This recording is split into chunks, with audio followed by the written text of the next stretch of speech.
Welcome back. Today, flags across our state and all over the country will fly at half-staff in honor of Reverend Jesse Jackson. The civil rights leader will be laid to rest today after a final memorial service.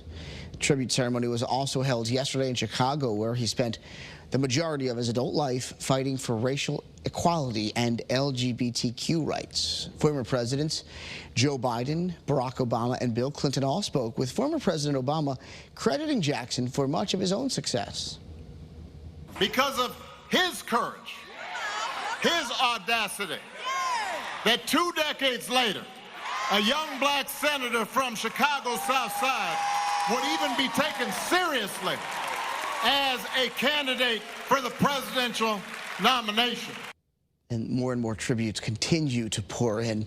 Jackson died last month at the age of 84. Good morning, Jill.